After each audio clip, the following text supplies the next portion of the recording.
E vamos ao livro de Deuteronômio, o último livro da Torá, ou dos 5 livros do Pentateuco de autoria de Moisés.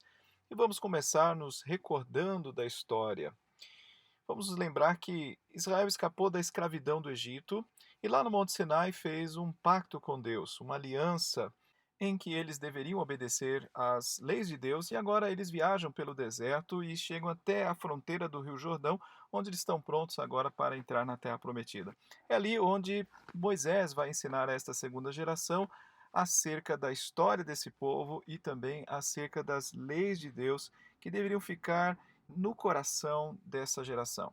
O livro está dividido em 3 grandes seções, e na primeira, Moisés vai procurar mostrar a realidade daquilo que o povo fez contra Deus, a rebelião de Israel e todas as suas consequências nos últimos 40 anos. Moisés, então, nesta primeira parte, desafia esta nova geração a viver de uma forma diferente dos seus pais e responder à graça de Deus com amor e obediência e fidelidade à aliança que Deus havia feito com eles.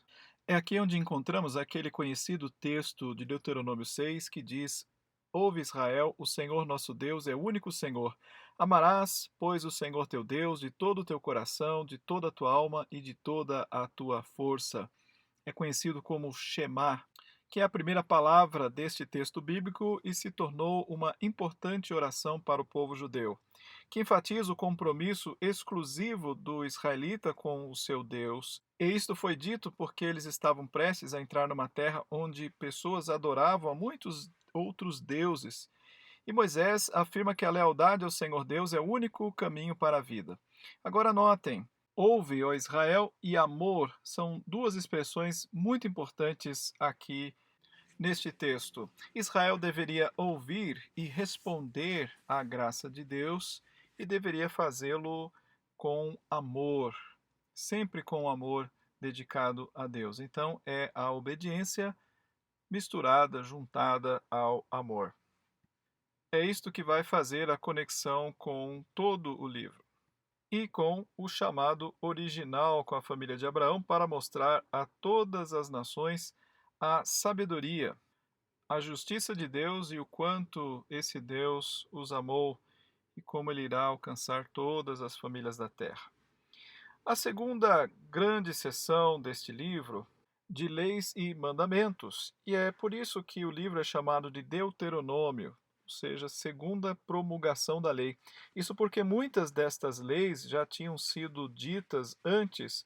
Na verdade, na primeira linha do livro de Deuteronômio, nos é dito que Moisés está esclarecendo acerca dessas leis, que ele está repetindo essas leis e tornando-as relevantes para esta nova geração. A lei sobre como Israel deve adorar a Deus, lei sobre estrutura de liderança, lei sobre justiça social. E agora, depois de todas essas leis, Moisés adverte acerca da obediência ou desobediência, nas suas palavras, a bênção ou maldição, de acordo com as atitudes do povo. Se ouvirem a Deus, experimentarão bênção e abundância na terra, caso contrário, sofrerão as consequências da maldição. O que nos leva à parte final deste livro, onde Moisés diz: Eis que ponho diante de vós vida ou morte, bênção ou maldição, então escolha a vida. Mas Moisés sabe que depois de 40 anos com esse povo no deserto, as coisas não serão exatamente assim, e ele então prevê o futuro fracasso deles e até mesmo o exílio que sofrerão da terra prometida. Ele então se concentra naquilo que ele crê que seja a fonte real do problema, que os levou a essa condição de Israel ser incapaz de cumprir, de amar a Deus da maneira como Deus quer. Mas esse problema não está unicamente em Israel, sim.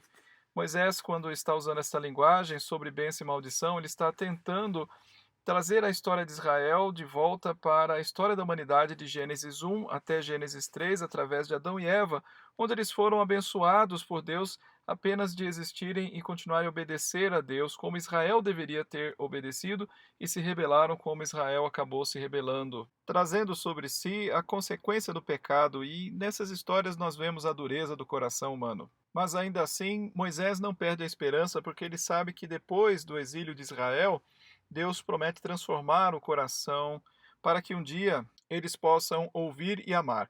Nos capítulos finais, Josué, agora apontado como o novo líder do povo de Israel, E então Moisés pega todo o código da lei e coloca dentro da arca, o código que ele sabia que o povo iria quebrar. E então Moisés sobe até o topo da montanha para que de lá ele pudesse olhar para a terra prometida, sabendo que ele iria morrer. E assim termina a Torá, nos deixando com a dúvida se o povo iria realmente obedecer às leis de Deus, fielmente na terra que Deus iria lhes dar. Bem, a história continua no livro de Josué, que é o nosso próximo livro. E aqui termina a Torá para todas as pessoas que estão em seu caminho de peregrinação para a terra prometida, para a sua e a nossa preparação, para que possamos colocar em prática o ouve, ó Israel, ame ao teu Deus de todo o teu coração.